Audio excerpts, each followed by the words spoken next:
Hello students, welcome back to my channel. आज मैं आपके लिए टॉपिक लेके आई हूँ कैलोरीमेट्री, और कैलोरीमेट्री के भी numericals exam point of view से बहुत इंपॉर्टेंट है। तो पहले हम कैलोरीमेट्री के न्यूमेरिकल समझें, उससे पहले हम इसका थोड़ा कॉन्सेप्ट समझते हैं कि व्हाट इज़ कैलोरीमेट्री और ये प्रिंसिपल किस पे वर्क करता है। एक्चुअली कैलोरीमेट्री में हमें मेनली जिससे भी रिलेटेड पढ़ना है वो है टेम्परेचर से रिलेटेड। मैं आपको वहाँ से स्टार्ट करूँगी जो आपको नॉर्मली नॉलेज होती है। जैसे अगर आपके पास में फॉर एग्जांपल कि दो कंटेनर हैं और दो कंटेनर में आपके पास में दोनों में पानी है। मान लीजिए आपके पास दो बकेट है और दोनों बकेट में पानी है। पहली बकेट में जो वाटर है वो है अप्रोक्सीमेटली उसका टेम्परेचर है 80 डिग्री सेल्सियस, अच्छा खासा गर्म है आपके पास में। और दूसरा जो है जिसमें पानी है वो थोड़ा ठंडा है और उसका टेम्परेचर है आपके पास 10 डिग्री सेल्सियस। तो आपको पता है जब आप इन दोनों बकेट को मिक्सअप करोगे तो उसके बाद में जो थर्ड बकेट है उसमें ना तो बहुत ज़्यादा गर्म होगी, यानी 80 डिग्री सेल्सियस जितनी इतनी गर्म भी नहीं होगी, और 10 डिग्री सेल्सियस पानी जितनी भी नहीं होगी, यानी बीच का टेम्परेचर होगा। जैसे आप सर्दियों में पानी को मिक्स करते हो तो एक मीडियम टेम्परेचर आता है। इसका मतलब क्या है कि 80 और 70 के बीच में एक टेम्परेचर लाई करेगा जो कि इसका होगा, जो कि 80 से तो कम होगा, आप ये कह सकते हो, इससे तो लेसर होगा, और 10 डिग्री सेल्सियस से थोड़ा सा ज़्यादा होगा, मीडियम बन जाएगा। तो हम ये कह सकते हैं, लेट इट बी, मैं मान लूँ कि अगर ये एज्यूम करके टेम्परेचर 45 डिग्री सेल्सियस हुआ, एज्यूम कर रही हूँ, ना ज़्यादा ठंडा ना ज़्यादा गर्म, तो इससे टेम्परेचर डाउन हुआ और इससे टेम्परेचर इंक्रीज हुआ। तो हम यही देखते हैं कि जो रिजल्ट ऑफ मिक्सिंग होता है वो क्या होता है। यानी अगर एक डेरिवेशन समझा जाए तो आपके पास में दो कंटेनर हैं, लेट इट बी ए, ये बी, और इसको मिक्स करके आपने एक सी बनाया। मैं मान लेती हूँ ए जो कंटेनर है उसमें मास है m1, यानी वाटर है कुछ अमाउंट में, ऐसे ही बी है जिसमें मास है m2। अब जो ए है, कोई भी चीज़ को आप मिक्स करते हो तो जैसे आपको मैं एक टॉपिक बताऊंगी जिसको हम कहते हैं स्पेसिफिक हीट। अब स्पेसिफिक हीट होता क्या है पहले हमें ये समझना है। स्पेसिफिक हीट कैपेसिटी होता है, जैसे मान लीजिए आपके पास में पानी है और आपके पास में एक कटोरी में पानी है और एक कटोरी में ऑयल है।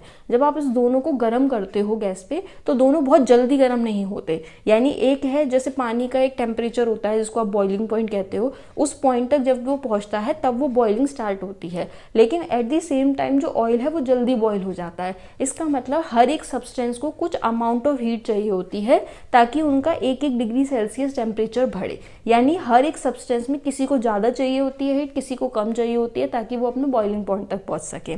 तो स्पेसिफिक हीट जो होती है हम उसको रिप्रेजेंट इससे करते हैं सी से। यानी स्पेसिफिक हीट वो होती है जब आपको टेम्परेचर को बढ़ाना होता है और टेम्परेचर एकदम से नहीं बढ़ता। हर सब्सटेंस की स्पेसिफिक हीट अलग होगी, कैरोसिन की अलग होगी, डीजल की अलग होगी, नॉर्मल कोकोनट ऑयल की अलग होगी, वाटर की अलग होगी। जैसा जैसा लिक्विड होगा उस हिसाब से उसकी स्पेसिफिक हीट होगी। स्पेसिफिक हीट को हम सी से रिप्रेजेंट करते हैं। स्पेसिफिक हीट मतलब क्या होता है, अमाउंट ऑफ हीट होती है जिसकी रिक्वायर्ड होती है हर एक सब्सटेंस को ताकि उसका टेम्परेचर रेज हो सके 1 डिग्री सेल्सियस। जितना जितना रेज होगा उस हिसाब से। जैसे हम वाटर की बात करें तो वाटर की स्पेसिफिक हीट होती है 4.2, ये हमें याद होनी चाहिए वाटर की। यानी अगर वाटर को अपना 1 डिग्री सेल्सियस, ये ग्राम में होती है, ये आपको पता है। अब मैं यूनिट आपको बताऊंगी कैसे निकलेगी, बट उससे पहले हम ये समझते हैं कि इसकी ये जो 4.2 है ये इसके लिए एक एनर्जी है, और एनर्जी की यूनिट क्या होती है, जनरली जूल होती है। लेकिन यहाँ पर जो एक हीट होती है ना वो डिपेंड 3 चीज़ों पे करती है। कितनी क्वांटिटी गर्म कर रहे हैं यानी मास पर डिपेंड करेगी, और कौन सी क्वांटिटी को कर रहे हैं, लिक्विड कौन सा है, क्या वो पानी है कि वो कोई हनी है या फिर वो कोई डीजल है, यानी उसकी स्पेसिफिक हीट रोल प्ले करेगी। और आप कितना टेम्परेचर बढ़ाना चाहते हो, कि आपको हल्का सा गुनगुना करना है या उसको बिल्कुल बॉइलिंग पॉइंट तक पहुंचाना है, यानी कितना टेम्परेचर चेंज करना है। यानी ये 3 चीज़ों से डिसाइड होता है कि कितनी हीट से वो सब्सटेंस रेज होगा। अब आप छोटी कटोरी में पानी गर्म कर रहे हो या ग्लास में कर रहे हो या बहुत बड़े कंटेनर में कर रहे हो, तो उसके अकॉर्डिंग इसको हीट की नीड होती है। अब अगर हम यहाँ देखें, यहाँ स्पेसिफिक हीट आई, यहीं से हम इसकी यूनिट निकालते हैं। स्पेसिफिक हीट में हमने m और ये जो डेल्टा टी है, m तो मास हो गया यहाँ पर कि कितना मास आपने लिया था, डेल्टा टी मतलब टेम्परेचर चेंज, कि आप कितना चेंज करना चाह रहे हो। मान लो कि टेम्परेचर 10 डिग्री सेल्सियस था, आप उसको सिर्फ 25 तक पहुँचाना चाह रहे हो, कि 10 से आप 90 पे पहुँचाना चाह रहे हो। तो यहाँ पर अगर हम देखें तो c की वैल्यू आएगी Q/m डेल्टा टी। अब Q जो होता है वो एनर्जी है, एनर्जी की यूनिट हम पढ़ चुके हैं, जूल होती है। मास किस में होता है, केजी में होता है, और टेम्परेचर चेंज क्या होता है, सेल्सियस में। इसका मतलब जब मैंने ऊपर स्पेसिफिक हीट लिखी, यानी पानी 1 डिग्री सेल्सियस जब अपना टेम्परेचर बढ़ाता है तो उसे 4.2 स्पेसिफिक हीट चाहिए होती है। तो वो 4.2 के आगे यूनिट क्या लिखी जाएगी, जूल। जो जूल है पर केजी भी हो सकता है और ग्राम भी हो सकता है। मैंने जो आपके सामने 4.2 लिखी है ये ग्राम के लिए, यानी 1 ग्राम के लिए, तो ग्राम पर सेल्सियस, यानी ये स्पेसिफिक हीट की यूनिट होती है। यानी अगर आपको पानी का, अगर आपके पास पानी 10 डिग्री सेल्सियस पे और आपको उसको 15 पे पहुंचाना है तो आप 1 करके ही पहुंचेगा, पहले 11, फिर 12, फिर 13, और ऐसे पहुंचेगा किसकी हेल्प से, इतनी इतनी हीट जब आप उसे प्रोवाइड करते रहोगे। यानी ये हमने समझा कि स्पेसिफिक हीट के लिए अगर हमें टोटल हीट रिक्वायर निकालनी है तो 3 चीज़ों का हमें ध्यान रखना है, मास का, स्पेसिफिक हीट का और टेम्परेचर चेंज का। लेकिन हम यहाँ पर ये देखेंगे कि जब हम 2 चीज़ों को मिक्स करते हैं तब क्या होता है।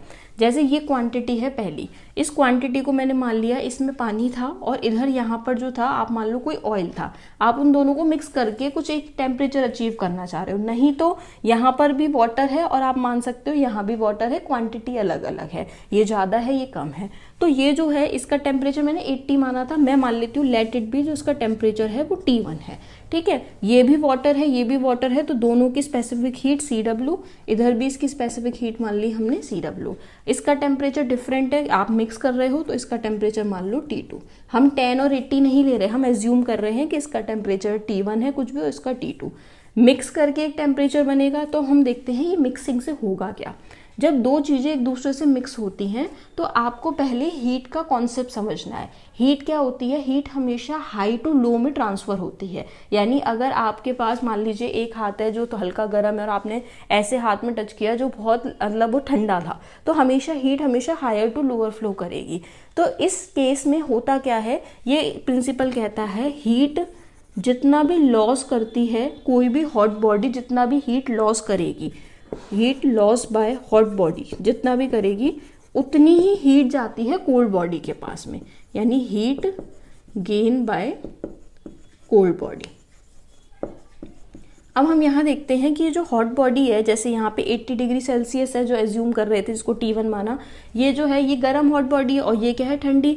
ये हीट लॉस करेगी, वो हीट गेन करेगी, तब जाके एक रिजल्टिंग मिक्सचर आएगा। तो अब इसको हम कैसे सॉल्व करेंगे कि यहाँ पर जो चेंज आया, अब आप देखो यहाँ अगर मैं इसे 45 मान रही थी तो लेट इट बी मैं फाइनल टेम्परेचर TF मानती हूँ। अब 45 नहीं, ये तो एक एग्जाम्पल था, लेकिन हम इसको डेरिवेशन कर रहे हैं तो यूनिवर्सल फॉर्म में लेंगे। हमने इसे फाइनल टेम्परेचर माना, चेंज कितने का आएगा, 80 - 45 करते हैं आप नॉर्मली, लेकिन अब क्या करोगे आप T1 क्योंकि ये बड़ा है और TF, तो आप लिखोगे चेंज में T1 - TF, क्योंकि हमेशा हम ग्रेटर वैल्यू में से स्मॉलर वैल्यू को सब्ट्रैक्ट करते हैं। और हमने अभी अभी पढ़ा था कि जो कोई हीट होती है वो किस पर डिपेंड होती है, उसके मास पर, कितनी क्वांटिटी है, उसकी स्पेसिफिक हीट पर। तो आपने जिस ऑब्जेक्ट को लिया उसका मास कितना है m1 और उसकी स्पेसिफिक हीट क्या है CW, तो ये आपने लिखा इक्वल्स टू में। अब आप देखो heat gain by cold body क्या होगा। कोल्ड बॉडी ये थी, इसने हीट गेन करनी है। अगर आप देखते तो आप 45 में से 10 को सब्ट्रैक्ट करते, लेकिन अब TF बड़ा होगा और T2 छोटा, तो हम लिखेंगे ग्रेटर माइनस ये। यहाँ पे भी टेम्परेचर चेंज आया, ये भी 3 फैक्टर पे डिपेंड होगा, मास पे, स्पेसिफिक हीट पे और टेम्परेचर चेंज पे। इसका मास क्या है m2 और ये भी वाटर है तो इसकी भी स्पेसिफिक हीट हम ले लेते हैं CW। आप चाहो तो इसे कोई और लिक्विड भी मान सकते हो। आप मान लो यहाँ पर कोई लिक्विड है, आप कैरोसिन मान लो K, तो यहाँ पर आप K लिख देना, चेंज हो जाएगा, कोई फर्क नहीं पड़ता। अब आपको यहाँ पर ये आपका एक तरीके का स्टेटमेंट बन गया, यानी एक मैथमेटिकल एक्सप्रेशन बन गया। लेकिन अगर आपसे कहा जाए इस मैथमेटिकल एक्सप्रेशन में से TF को बताओ, तो हम उसे कैसे बताएंगे, जब हम इसका मल्टीप्लाई करें। तो यहाँ पे आप इसका मल्टीप्लाई करोगे तो ये क्या आएगा, पहले इससे मल्टीप्लाई, फिर आपने किया m1 CW TF। ऐसे जब आप इसका करोगे तो m2 CK TF माइनस फिर मल्टीप्लाई करोगे m2 CK T2। अब आपको TF निकालना है तो दोनों TF को एक साइड रखना है, यानी फाइनल टेम्परेचर। इसको उधर शिफ्ट कर देते हैं, इसको इधर, m1 CW T1, इसके साथ में हम इसको इस साइड शिफ्ट करते हैं तो ये प्लस का हो जाएगा CK T2, और ये उस साइड शिफ्ट होगा, यानी ये वैल्यू उधर जाएगी, प्लस में हो जाएगी, तो m2 CK TF plus m1 CW TF। अब आप इन दोनों में से आपको फाइनल टेम्परेचर निकालना है तो हम फाइनल टेम्परेचर को कॉमन ले लेते हैं, ये हो गया TF। यहाँ से क्या बचा M2CK प्लस M1CW, और इधर क्या हो जाएगा M1CWT1 प्लस M2CKT2। इस पूरे को आप डिवाइड में लिख दीजिए, आपका काम हो गया। यहाँ पे ये डेरिवेशन अचीव हो गया।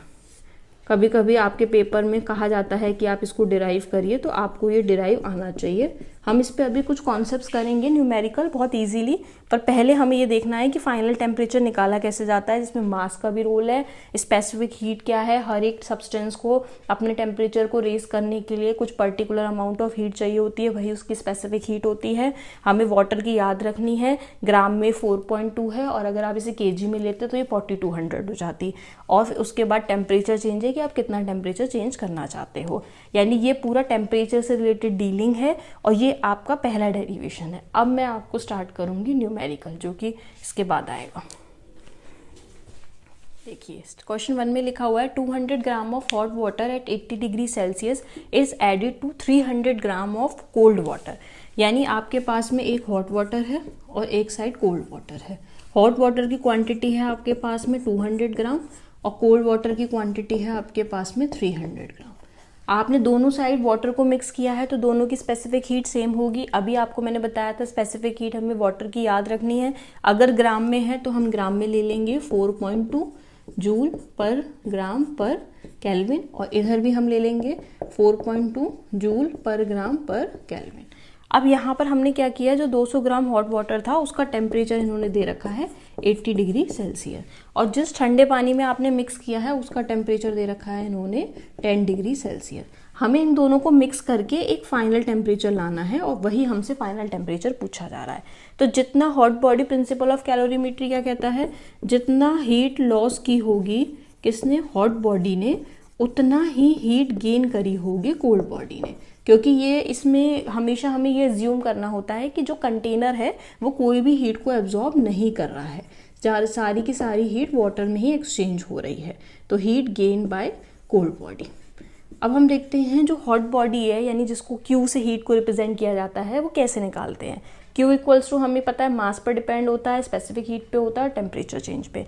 मास कितना है इसका 200 ग्राम, कितनी स्पेसिफिक हीट है 4.2, और टेम्परेचर चेंज 80 से हमें बीच का टेम्परेचर लाना है। 80 से ना ऊपर जाएगा ना 10 से बहुत लीस्ट होगा, तो हमने यहाँ लिखा 80 minus change in temperature TF। अब वही हीट कोल्ड बॉडी ने गेन की, तो उसका मास कितना हो गया 300, टेम्परेचर चेंज कितना हो जाएगा, पहले स्पेसिफिक हीट लिखी 4.2, और टेम्परेचर चेंज ये मिड में है, ये वैल्यू ऑब्वियस सी बात है 10 से बड़ी होगी, तो TF माइनस 10, जो अभी मैंने आपको लास्ट टॉपिक में कॉन्सेप्ट समझाया था।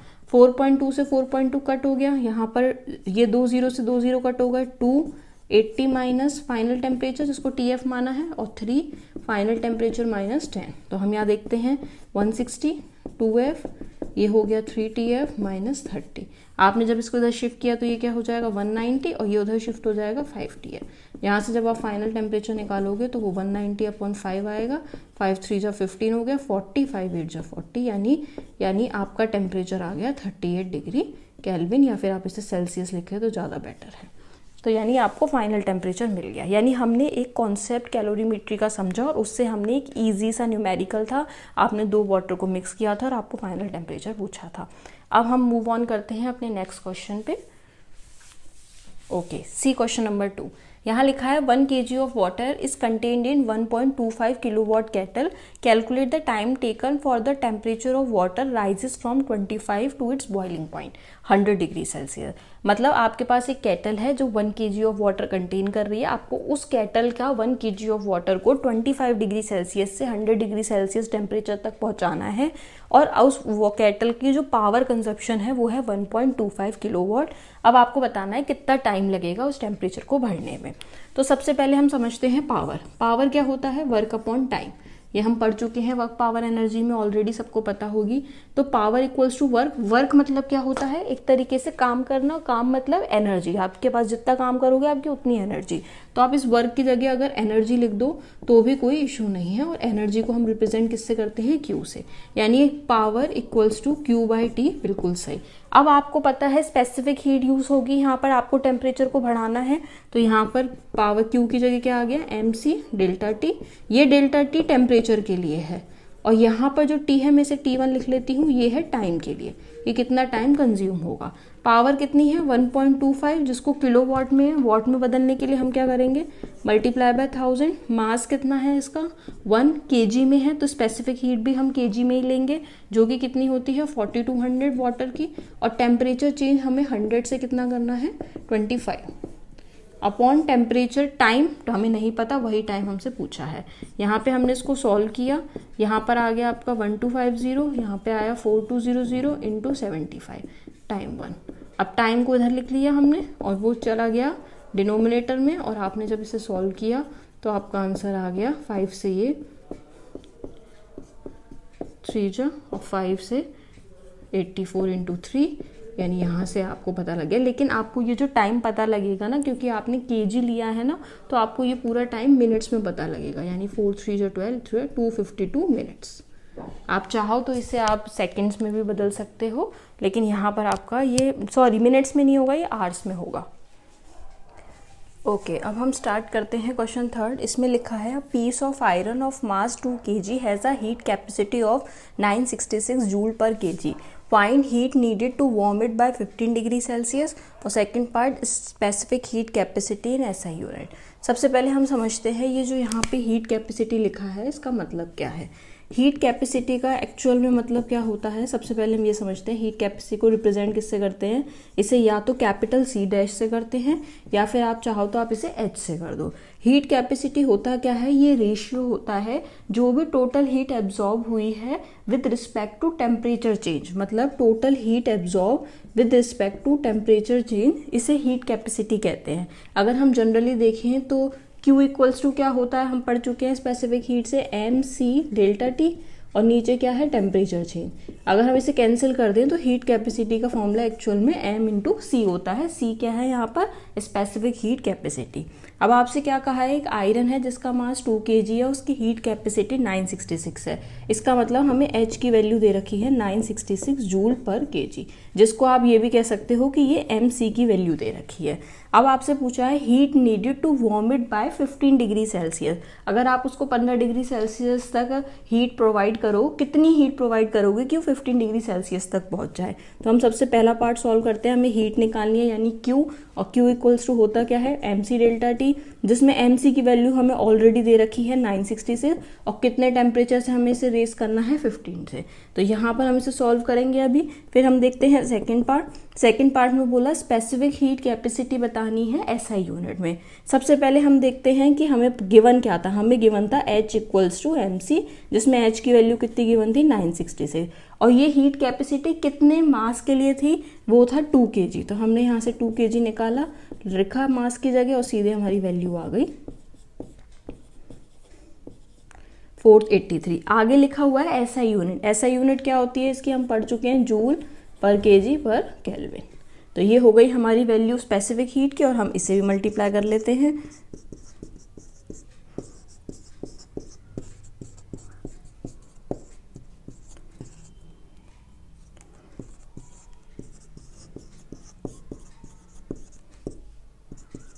इससे आ गया 14490 जूल, क्योंकि हीट है तो जूल। हमारे दोनों आंसर्स यहाँ पे आ चुके हैं। सबसे पहले हमें हीट कैपेसिटी दे रखी थी, हमें हीट कैपेसिटी समझना था, हमने हीट कैपेसिटी समझ लिया। इसका फॉर्मूला होता क्या है एक्चुअल में MC। हीट कैपेसिटी एक रेशियो होता है जो हीट एब्जॉर्ब हुई और टेम्परेचर चेंज का। फिर हमने हीट MC था, यहाँ पर हमें पूछा था फर्स्ट पार्ट में हीट नीडेड, हमने सिंपली सॉल्व किया टेम्परेचर पुट करके, और लास्ट में हमने स्पेसिफिक हीट निकाल ली। यहाँ पे आपके हो चुका है। अब हम करते हैं question number 4। Now start question 4। 0.5 kg of lemon squash at 30 degree Celsius is placed in a refrigerator which can remove heat at an average rate of 30 joule per second। सबसे इम्पॉर्टेंट लाइन यही है, average rate at of 30 joule per second. How long will it take to cool lemon squash to 5 degree Celsius. Simple word है, आपके पास एक lemon है जो 0.5 kg का है और उसका टेम्परेचर 30 डिग्री सेल्सियस है। आपको उसको कूल डाउन करना है, उसके टेम्परेचर को डाउन करना है और उसको 5 डिग्री सेल्सियस तक पहुंचाना है। और जिस रेफ्रिजरेटर में आपने डाला है वो अपने एक एवरेज रेट से उसकी हीट को रिमूव कर रहा है। रेट है, इसका मतलब आपको समझना चाहिए फिजिक्स में टाइम होता है। आपको ऐसा लगेगा कि ये जूल है तो ये क्या होगी, आपकी एक एनर्जी होगी, पर नहीं। अगर आप ध्यान से इसकी यूनिट को देखें, जूल पर सेकेंड। जूल क्या होता है, ये एनर्जी होती है, और नीचे टाइम है क्योंकि सेकंड लिखा है तो ये टाइम है। तो हम जानते हैं पावर इक्वल्स टू होता है वर्क अपॉन टाइम, वर्क ही एनर्जी होती है। इसका मतलब ये 30 जूल पर सेकेंड कुछ और नहीं है, ये पावर ही दे रखी है, यानी पावर है यहाँ पर 30 जूल पर सेकेंड। यानी इतनी पावर से एक रेफ्रिजरेटर क्या कर रहा है, 0.5 kg लेमन स्क्वैश को 30 से 5 डिग्री पे पहुंचा रहा है। आपसे पूछा है कितनी देर में जाएगा, यानी कितने टाइम में ये हो जाएगा पॉसिबल। तो हम जानते हैं power equals to work upon time. Power कितनी दे रखी है हमें 30, वर्क क्या होगा, वर्क मतलब होता है एनर्जी, और यहाँ पर टेम्परेचर डाउन हो रहा है तो हम कौन सी हीट का यूज़ करेंगे, स्पेसिफिक हीट कैपेसिटी का, यानी हम Q को पुट करेंगे। तो Q क्या होता है, MC delta T temperature change, और ये जो T है ये है टाइम वाला। ठीक है, हमें यही टाइम पूछा है कि कितने टाइम में ये कूल डाउन हो जाएगा। सबसे पहले हम देखते हैं कि हमें लेमन का मास कितना दे रखा है। हमें लेमन का मास दे रखा है 0.5 kg। अब बात करते हैं स्पेसिफिक हीट। स्पेसिफिक हीट अगर इसकी नहीं गिवन तो हम लेते हैं इसकी स्पेसिफिक हीट, वैसे इस क्वेश्चन में गिवन होनी चाहिए थी। इसकी स्पेसिफिक हीट है 4200 kg में है, इसलिए हम kg में ही लेंगे इसे, और इसकी यूनिट क्या होगी, जूल पर kg पर केल्विन। तो स्पेसिफिक हीट ली हमने 4200। टेम्परेचर चेंज कितना है, 30 से 5 डिग्री सेल्सियस इसका टेम्परेचर चेंज हुआ, तो यानी ये कितना हो जाएगा, 30 - 5, ये हो गया आपका 25 सीधे। एंड टाइम हमें फाइंड करना है और पावर हमें गिवन है। हम टाइम को रिप्लेस इधर पहुंचा देते हैं और इसको हम यहाँ पर सॉल्व करते हैं। 25 और 30 आ गया नीचे, यहाँ से हटाया, इसको कट किया, 3 से ये कट हो गया, 14 5 जा, ये हो गया 70 इंटू 25, सीधे किया 1770, और ये टाइम है तो हमने लिख दिया सीधे सेकंड। अगर कोई आपसे कहता है कि इसे मिनट्स में बदलो तो यहाँ पे मिनट्स में। ये स्पेसिफिक हीट जो आपको इस क्वेश्चन में गिवन है ये किसकी है, आप यहाँ ध्यान रखना कि आप ये लेमन की बात कर रहे हो तो लेमन की गिवन है स्पेसिफिक हीट, और आपका यहाँ पे टाइम आ चुका है सेकेंड्स में। अगर आपको मिनट में सॉल्व करना है तो आप इसको डिवाइड बाय 60 करो, आपका मिनट में आ जाएगा। अब हम मूव ऑन करते हैं अपने नेक्स्ट क्वेश्चन पे, क्वेश्चन नंबर 5। ओके, अब क्वेश्चन नंबर 5 जो है, यहाँ पर एक न्यू कॉन्सेप्ट शुरू हो जाएगा। यहाँ पर हमें अब एक और कॉन्सेप्ट समझना है जिसके बारे में बोलते हैं लेटेंट हीट। हमने लास्ट क्या पढ़ा था, हमने पढ़ा था एक होती है specific heat capacity, specific heat capacity जिसको हम किससे रिप्रेजेंट करते हैं, स्मॉल c से। एक होती है थर्मल हीट कैपेसिटी जिसको सिर्फ हीट कैपेसिटी कहा जाता है, जिसका हमने अभी रेशियो देखा था जिसे हम बोलते हैं MC। अब हम समझेंगे लेटेंट हीट क्या होती है। अब लेटेंट मतलब क्या होता है, हिडन। हिडन मतलब छुपी हुई हीट।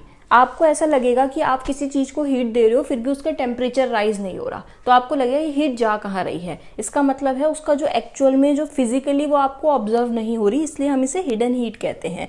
ये हीट जो होती है ना, ये कभी भी टेम्परेचर को रेज नहीं करती है, यानी टेम्परेचर के इंक्रीमेंट से कोई मतलब नहीं होता। जब भी आप इस हीट को दे रहे होते हो तो टेम्परेचर में 1% भी चेंज नहीं आता। तो फिर ये हीट जाती कहाँ है, कभी भी अगर आपको स्टेट बदलनी है, स्टेट मतलब अगर आप सॉलिड से लिक्विड में कन्वर्ट कर रहे हो या लिक्विड से गैस में कन्वर्ट कर रहे हो, या फिर आप इसको वाइस वर्सा भी कह सकते हो, उल्टा कन्वर्ट कर रहे हो, इस टाइम पे ये जो हीट होती है इनके, जैसे अगर ये सॉलिड हैं तो हमें पता है सॉलिड में जो मॉलिक्यूल्स होते हैं वो बहुत पास होते हैं, तो जो इन मॉलिक्यूल्स के बीच का जो फोर्स ऑफ अट्रैक्शन होता है अगर हम इसे कम कर दें तो अपने आप ही ये सॉलिड से किस स्टेट में कन्वर्ट हो जाएंगे, लिक्विड में। अगर हम और ज़्यादा कम कर दें तो वो लिक्विड से गैस में कन्वर्ट हो जाएंगे। सिमिलरली अगर हम इस फोर्स ऑफ अट्रैक्शन को बढ़ा दें तो ये लिक्विड से सॉलिड में और गैस से लिक्विड में हो जाएंगे। इसका मतलब ये जो हीट प्रोवाइड की जाती है ये हीट किस पर काम करती है, फोर्स ऑफ अट्रैक्शन पे। जो पार्टिकल्स के बीच का फोर्स ऑफ अट्रैक्शन होता है, या फिर आप कह सकते हो वो जो बॉन्ड बना के रखते हैं उस बॉन्ड को ब्रेक डाउन करने में, इस फोर्स ऑफ अट्रैक्शन या फिर उस बॉन्ड को ब्रेक डाउन करने में ये एनर्जी का यूज होता है। इसीलिए कभी भी ये एनर्जी टेम्परेचर रेज नहीं करती है, डू नॉट रेज टेम्परेचर, यानी बिल्कुल भी टेम्परेचर चेंज में ये काम नहीं करेगी, यानी सिर्फ ये काम किस में करेगी, स्टेट चेंज करने में। वहीं स्पेसिफिक हीट कैपेसिटी किस पे काम करती थी, टेम्परेचर बढ़ाने में। मतलब अगर आपको टेम्परेचर रेज करना है तो आपको स्पेसिफिक हीट कैपेसिटी का यूज करना पड़ेगा, और अगर आपको स्टेट बदलनी है तब आपको लेटेंट हीट का यूज करना पड़ेगा। लेटेंट हीट जो होती है उसको रिप्रेजेंट करते हैं L से, जैसे स्पेसिफिक हीट को स्मॉल c से रिप्रेजेंट करते हैं वैसे ही लेटेंट हीट को कैपिटल L से रिप्रेजेंट करते हैं। करते हैं। अब हमें ये तो समझ आ गया कि स्पेसिफिक हीट और लेटेंट हीट होती क्या है और दोनों के पर्पस भी अलग अलग हैं। तो अब इसे हम अपने क्वेश्चंस में कैसे अप्लाई करेंगे। फॉर एग्जांपल इस क्वेश्चन को कराने से पहले मैं आपको एक बेसिक कॉन्सेप्ट समझाती हूँ। फॉर एग्जांपल मैं एज्यूम करती हूँ मेरे पास में एक आइस है जो 0 डिग्री सेल्सियस पे है। इस आइस को मेल्ट कराना है। मेल्ट कराने के बाद ये लिक्विड यानी वाटर में कन्वर्ट होगी। वाटर के बाद इसके टेम्परेचर को बॉइलिंग पॉइंट तक पहुंचाना है। मतलब हम पहले आइस को क्या कराएंगे, मेल्ट कराने के बाद ये वाटर में आएगी, कन्वर्ट हो जाएगी लिक्विड में। और आपको पता होगी 0 डिग्री सेल्सियस पे आइस भी होती है और 0 डिग्री सेल्सियस पे वाटर भी होता है, क्योंकि अगर आप उसे कोई एनर्जी दे रहे हो तो वो एनर्जी क्या होगी, उसके बॉन्ड को ब्रेक डाउन में यूज करेगी। यानी यहाँ वाटर किसमें हो गया, 0 डिग्री सेल्सियस। धीरे धीरे करके 1 2 3 4 फिर वाटर अपने बॉइलिंग पॉइंट पर पहुंचेगा। यानी उसका बॉइलिंग पॉइंट क्या होता है, 100 डिग्री सेल्सियस। उस पर आपको वाटर को पहुंचाना है। यानी आपका अगर एक्चुअल में क्वेश्चन देखा जाए तो आपको 0 डिग्री सेल्सियस आइस को 100 डिग्री सेल्सियस वाटर में पहुंचाना है। आप इसे कैसे पहुंचाओगे? सबसे पहला स्टेप क्या होगा, जो 0 डिग्री सेल्सियस आइस है वो 0 डिग्री सेल्सियस वाटर में कन्वर्ट होगी और इसको आप प्रोसेस को मेल्टिंग भी कहते हो, यानी मेल्ट होना शुरू होगा। अगर आप ध्यान से देखो तो 0 से 0 में कोई टेम्परेचर चेंज नहीं हो रहा है। और अभी अभी हमने पढ़ा था जो टेम्परेचर चेंज में काम नहीं करती वो होती है लेटेंट हीट। इसका मतलब यहाँ पर हम किसका यूज करेंगे, कौन सी हीट का, लेटेंट हीट का। और लेटेंट हीट जो होगी जिसको हम कैपिटल एल से रिप्रेजेंट करते हैं, लेकिन ये भी रोल प्ले करेगा कि आप कितनी चीज को मेल्ट कर रहे हो, यानी मास। तो यहाँ पर आप किसका यूज करोगे, इस कॉन्सेप्ट का। अब बात आई 0 डिग्री सेल्सियस पे वाटर पहुंच चुका है, धीरे धीरे धीरे करके उस वाटर को 100 पे पहुंचाना है। तो सेकंड स्टेप क्या होगा, जब हमारे पास 0 डिग्री सेल्सियस में वाटर है हम उसे 100 डिग्री सेल्सियस वाटर में कन्वर्ट करेंगे। यहाँ पर आप ध्यान से देखिए तो दोनों सेम स्टेट हैं, दोनों ही वाटर हैं, पर यहाँ पर टेम्परेचर चेंज हो रहा है। और टेम्परेचर राइज होने में हम किसकी हेल्प लेते हैं, स्पेसिफिक हीट कैपेसिटी की, जो हम लास्ट क्वेश्चन में कर चुके हैं। तो यहाँ पर हम निकाल देंगे mc डेल्टा t से। तो हमें दो कॉन्सेप्ट समझ में आ गए, एक लेटेंट हीट का और एक कॉन्सेप्ट हो गया स्पेसिफिक हीट का। अगर आपसे टोटल हीट पूछी जाती तो आप इन दोनों हीट का प्लस कर देते, आपको टोटल हीट पता लग जाती। तो अब आपको यहाँ पे क्वेश्चन में देखना है कि क्या बोलेंगे। मान लो उन्होंने कहा इस वाटर में भी कन्वर्ट नहीं करना है, स्टीम में कन्वर्ट करना है। तो वाटर और स्टीम दोनों अलग अलग स्टेट हो गई, वाटर लिक्विड स्टेट हो गई और स्टीम गैसेस स्टेट हो गई। तो यहाँ पर अगर हम इसे स्टीम में कन्वर्ट करते और वो भी 100 डिग्री सेल्सियस पे, तो आप देखो यहाँ 100 से 100 था, टेम्परेचर चेंज नहीं हुआ था। हम फिर से किसका यूज करेंगे, लेटेंट हीट का। और यहाँ पे ये लेटेंट हीट जो होगी, दो तरीके की लेटेंट हीट होती हैं, एक होती है फ्यूजन वाली और एक होती है वेपराइजेशन वाली। फ्यूजन वाली होगी जब आप आइस से कन्वर्ट कर रहे हो, तब फ्यूजन वाली यूज करेंगे। उसकी एक वैल्यू होती है 336 जूल पर केजी। और अगर आप उसको स्टीम में कन्वर्ट कर रहे हो तो आप वेपराइजेशन वाली यूज करोगे, जो होती है 2180।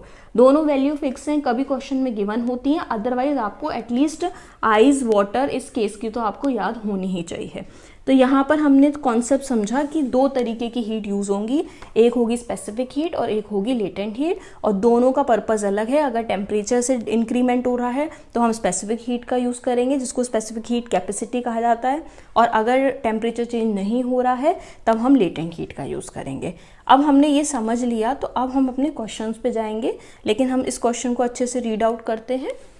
यहाँ क्वेश्चन 5 में लिखा है 10 gram of ice at 0 degree Celsius absorb 5460 यानी 5460 joule of heat energy to melt and change to water. यानी आपके पास में इनिशियली क्या है, आइस, और आपको उसे कन्वर्ट किस में करना है, वाटर में। आइस है आपके पास 0 डिग्री सेल्सियस में और आपको उसको वाटर में 50 पे कन्वर्ट करना है। आइस अपने आप ही वाटर में कन्वर्ट नहीं होगी, पहले आइस मेल्ट होगी, मेल्ट होने के बाद वाटर बनाएगी, फिर वो 50 पे पहुंचेगी। यानी सबसे पहले आइस जो है वो वाटर में कन्वर्ट होगी और मेल्टिंग प्रोसेस से होगी, यानी यहाँ से यहाँ मेल्ट होना शुरू हो रही है, टेम्परेचर में चेंज नहीं आएगा। फिर वो वाटर 50 डिग्री सेल्सियस तक पहुंचेगा, तो यहाँ पर टेम्परेचर चेंज आ रहा है, तो हम क्या यूज़ करेंगे, स्पेसिफिक हीट कैपेसिटी। यहाँ टेम्परेचर चेंज नहीं आ रहा तो हम लेटेंट हीट।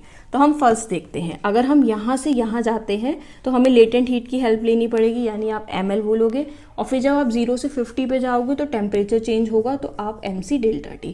अगर मैं इन दोनों को मिला दूं तो टोटल हीट पता लग जाएगी, जो इन्होंने बोला है कितनी एब्जॉर्ब हो रही है यहाँ पर, 5460। अब हम देखते हैं कि हमें क्या क्या गिवन है। मास सेम ही क्वांटिटी है, वही आइस आगे जाके वाटर में कन्वर्ट होगी। आप चाहो तो इन दोनों में से m को कॉमन ले सकते हो, तो आप यहाँ पर अगर m को कॉमन लेते हो तो ब्रैकेट में आ जाएगा L plus C delta T. Mass हमें पता है 10 ग्राम है और यहाँ पर जूल में दे रखा है, तो आपको ध्यान रखना है यूनिट बहुत बड़ा रोल प्ले करती है। जूल है इसका मतलब ये मास हमेशा केजी में होना चाहिए, तो यहाँ पर हम इसे केजी में करने के लिए डिवाइड बाय 1000, यहाँ पर हमने ये वैल्यू लिखी दी। Latent heat of fusion of ice हमसे पूछी है, क्योंकि ये आइस में मेल्ट हो रही है तो फ्यूजन होगी, प्लस स्पेसिफिक हीट वाटर की वो गिवन है और केजी में ही गिवन है, इसलिए 4200। टेम्परेचर चेंज 0 से 50 का हो रहा था, यानी टेम्परेचर चेंज 0, 50 माइनस 0 हो गया 50। अब हम इसे सॉल्व करते हैं, यहाँ पर इसको इससे कट किया, 5460 into 100 equals to L plus यहाँ पर हो गया एक 3 zeros तो है ही है, 5 2 जा 10, 5 4 जा 20, 21। आपने इसको इधर माइनस किया।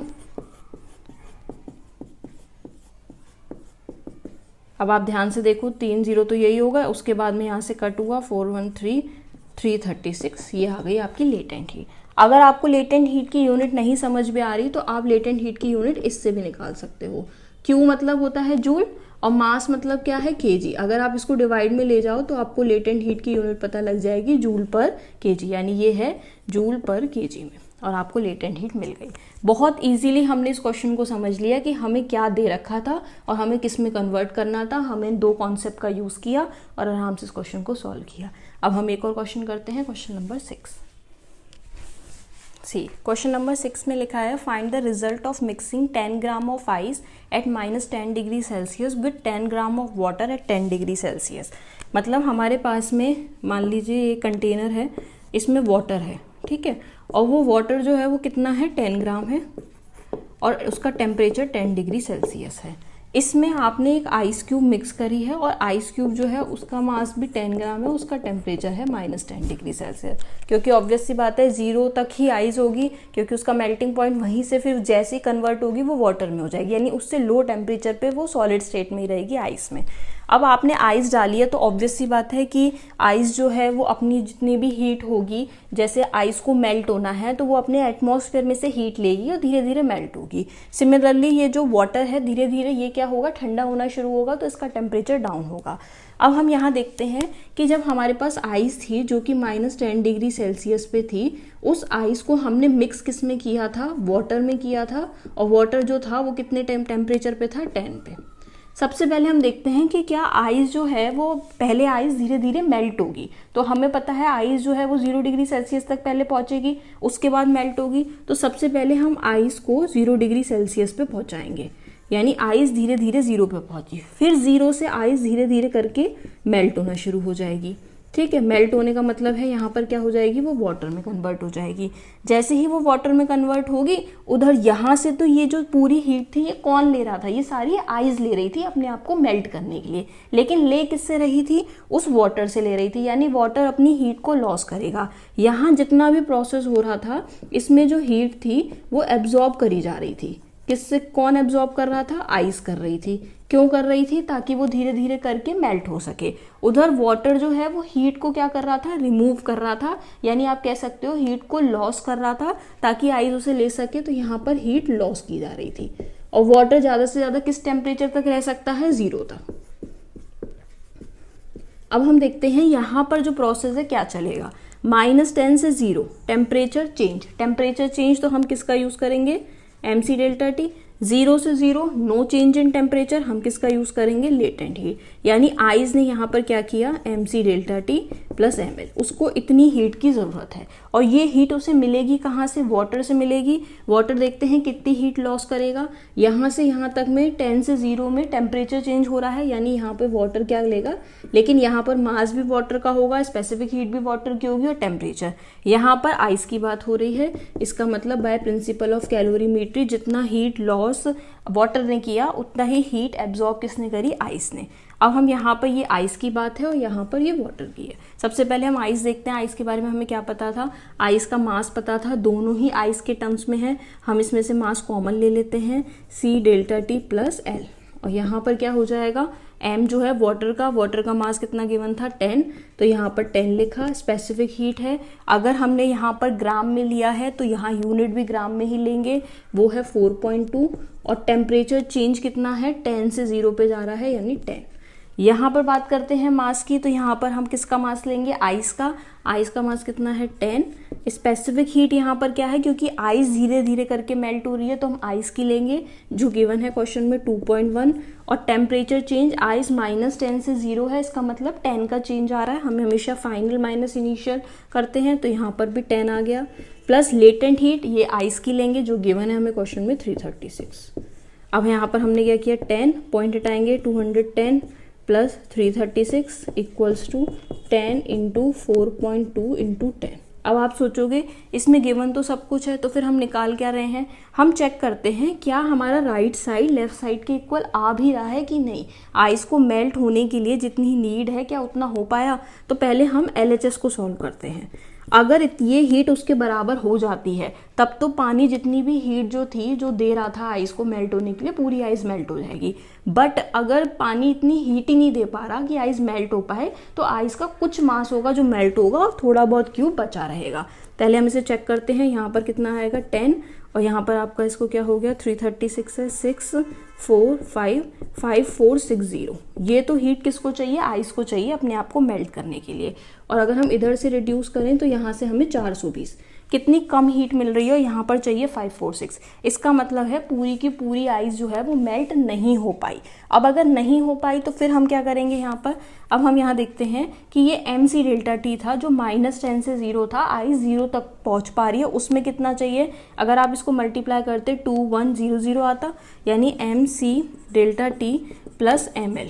यहाँ तक तो आइस जो है जितनी हीट को नीड है, मास कितना है हमारे पास में 10, स्पेसिफिक हीट कितनी है आइस की 2.1, और टेम्परेचर चेंज था 10 का। हमने यहाँ से सॉल्व किया तो हमें मिला 210। ठीक है, अब 210 तो मिल गया यहाँ पर। आई थिंक मेरे ख्याल से यहाँ पर हमने वैल्यू में गड़बड़ करी है, 21 आएगा, सीधे मल्टीप्लाई कर दिया है, 21 प्लस 336 हो गया यहाँ पर,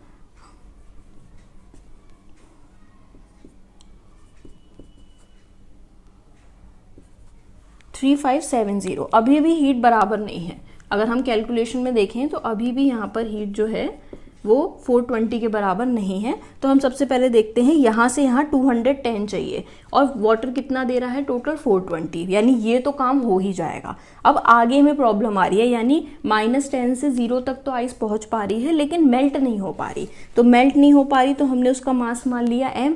अब मान लेते हैं कि लेट हो सकता है कि 10 ग्राम में से कुछ 5 ग्राम 2 ग्राम मास ही मेल्ट हुआ, हमें नहीं पता, हमने इसे m माना। लेटेंट हीट उसको उतनी ही ज़रूरत होगी जो कितनी है 336। ये सारी की सारा जो प्रोसेस है वो किसकी वजह से हुआ है, उस वाटर की वजह से, क्योंकि उसने इनको हीट दी। तो वाटर ने कितनी हीट दी है, हमने कैलकुलेट किया था कितना 420, तो हमने यहाँ पे वाटर की हीट लिख दी। अब जब आप इसे सॉल्व करोगे 420 minus 210 equals to 336 into M. यहाँ से हमने इसको सॉल्व किया, यहाँ पे आ गया 210, 336 इंटू एम। यहाँ से आप वैल्यू निकाल लोगे और आपका आंसर आएगा 0.625 ग्राम पॉइंट में आएगा। यानी 10 ग्राम में से सिर्फ 0.625 ग्राम जो आइस थी, बस वही आइस मेल्ट हुई, उसके अलावा सारी की सारी आइस एज इट इज थी। यानी क्यूब जो था हल्का सा छोटा हुआ, क्यूब में मेल्ट होके बाकी सेम रहा। फिर से हम ध्यान से देखते हैं, बहुत इंपॉर्टेंट क्वेश्चन है। हमने ये देखा आइस को कितने वाटर कितनी हीट दे रहा था, वो दे रहा था 420। उसको आइस को कन्वर्ट करने के लिए एक्चुअल में इतनी हीट की ज़रूरत थी जो उसे नहीं मिल पा रही थी। तो उसने यहाँ पर क्या किया, इतनी आइस तो मेल्ट हो जाएगी 210, क्योंकि 420 है, इसके अलावा भी यूज़ होगी जो मेल्टिंग प्रोसेस में यूज़ होगी, लेकिन पूरा मेल्ट नहीं हो पाएगा। तो हमने मास m लिया और फिर हमने उसको मल्टीप्लाई किया लेटेंट हीट से, और यहाँ पे हमने सॉल्व किया, हमारा आंसर आ गया। बहुत इंपॉर्टेंट क्वेश्चन है। अब हम मूव ऑन करते हैं next question, question number 7। Okay, now see question number 7। Calculate the power of electric heater which can convert 1 kg of water at 20 degree Celsius to steam 100 degree Celsius in 30 minutes. Okay, यहाँ पर ये बोला हुआ है कि हमारे पास में water है 1 kg का, जो इस टाइम 20 डिग्री सेल्सियस पे है। आपको उसको 100 डिग्री सेल्सियस स्टीम में कन्वर्ट करना है, 30 मिनट्स में ये काम करना है। तो जो हीटर जिससे आप ये काम करेंगे उसकी कितनी पावर सप्लाई होगी, और कुछ गिवन डाटा है, हमें इसका यूज़ करना है। सबसे पहले हम समझते हैं पावर। पावर इक्वल्स टू क्या होता है, वर्क अपॉन टाइम। वर्क ही क्या होती है, एनर्जी। यानी यहाँ पर हम एनर्जी को किससे रिप्रेजेंट कर रहे हैं, Q से, यानी P इक्वल्स टू Q/T। अगर हमें टाइम पता लग जाए, यहाँ पर T क्या है, टाइम, अगर हमें टाइम पता लग जाए और एनर्जी पता लग जाए कितनी है, तो हम पावर निकाल सकते हैं। तो सबसे पहले हम देखते हैं हमारे डाटा में क्या है। हमें गिवन है वाटर, जिसको हमें स्टीम में कन्वर्ट करना है। वाटर कितने में दे रखा है, 20 डिग्री सेल्सियस पे, और स्टीम को कन्वर्ट करके पहुंचाना है स्टीम में 100। वाटर एकदम से स्टीम में तो कन्वर्ट होगा नहीं, पहले वाटर क्या होगा, अपने बॉइलिंग पॉइंट पर पहुंचेगा, फिर वो बॉइलिंग पॉइंट से गैस में कन्वर्ट करेगा, यानी बॉईल होगा। तो सबसे पहले हम वाटर को उसके बॉइलिंग पॉइंट पर पहुंचाते हैं, जो कि है 100 डिग्री सेल्सियस। यानी वाटर 20 से पहले 100 पे जाएगा, यहाँ पर टेम्परेचर चेंज होगा, फिर उसके बाद बॉइलिंग स्टार्ट होगी इस प्रोसेस में, और फिर उसके बाद वो किस में कन्वर्ट हो जाएगा, गैसियस स्टेट यानी स्टीम में। तो यहाँ पर हम देखते हैं टेम्परेचर चेंज है, यानी हम कौन सी हीट का यूज़ करेंगे, स्पेसिफिक हीट, यानी सीधे mc∆T, और फिर वो स्टीम में कन्वर्ट होगा, तो यहाँ पर हम करेंगे लेटेंट हीट, यानी टोटल हीट कितनी हो जाएगी, mc∆T प्लस ml। अब हम यहाँ देखते हैं हमें मास क्या गिवन है। वाटर जो है, वाटर 1 kg है, वही वाटर आगे जाके स्टीम में कन्वर्ट हुआ है, तो वाटर का मास हो गया 1 kg। kg है, बड़ी यूनिट ली है, तो स्पेसिफिक हीट भी हम बड़ी क्वांटिटी में लेंगे, यानी वो हो गया 4200। और टेम्परेचर चेंज 20 से 100 है, यानी कितने का चेंज आ गया, 80। 100 माइनस 20 हो गया 80। अब ml देखते हैं, मास वही है सेम 1 kg, और लेटेंट हीट कितनी है, 22.68 इंटू 10⁵। हम इसे सॉल्व करें, पॉइंट हटाएंगे, यहाँ पर 10⁻² आएगा, जो इससे कैंसिल आउट होकर 10⁻³ हो जाएगा। यहाँ पर क्या आ गया आपका, 336 इंटू 10⁻³। 3 जीरो है, इसलिए मैंने सीधे 10⁻³ लिखा है, क्योंकि उस साइड भी 10⁻³ है। 2268 इंटू 10⁻³। हमें अपनी कैलकुलेशन ईजी करनी होती है, तो हम अपने अकॉर्डिंग ही लिखेंगे। 10⁻³ कॉमन ले लिया, यहाँ आया 336 और यहाँ आ गया 2268। अब हम जब इन्हें ऐड करेंगे तो ये कितना हो जाएगा हमारा, 2604 इंटू 10⁻³। यूनिट क्या होगी, जूल, क्योंकि क्यू है।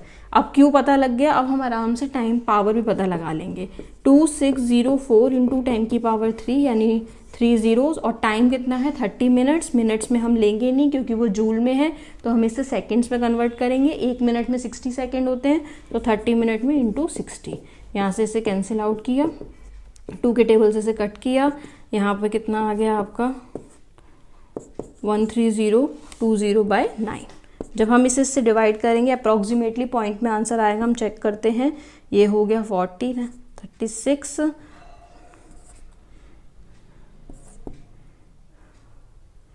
अप्रॉक्सीमेटली आएगा 1446.6। और यूनिट बहुत इंपॉर्टेंट है फिजिक्स में, तो हमने लिख दिया वॉट, यानी इसका आंसर हो गया ये। इतनी पावर सप्लाई देंगे तब जाके वाटर जो 1 kg का है वो 20 से 100 पे कन्वर्ट हो जाएगा। यहाँ पर मैंने आपको हर टाइप के क्वेश्चन करा दिए, specific heat, thermal heat capacity, latent heat, even हमने पावर का कॉन्सेप्ट भी यूज़ कर लिया। मैक्सिमम आपके हर टाइप का पूरा जो कवरेज था वो सब ले लिया है। स्टिल अगर आपको ऐसा लगता है कोई और टॉपिक है जिसमें आपको डाउट हो, तो आप मुझे कमेंट बॉक्स में कमेंट करिए। अगर आपने चैनल को अभी सब्सक्राइब नहीं किया तो प्लीज़ सब्सक्राइब करिए, शेयर करिए अपने फ्रेंड्स को, अपने साथ साथ उनका भी थोड़ा बहुत बेनिफिट करिए। Thank you so much.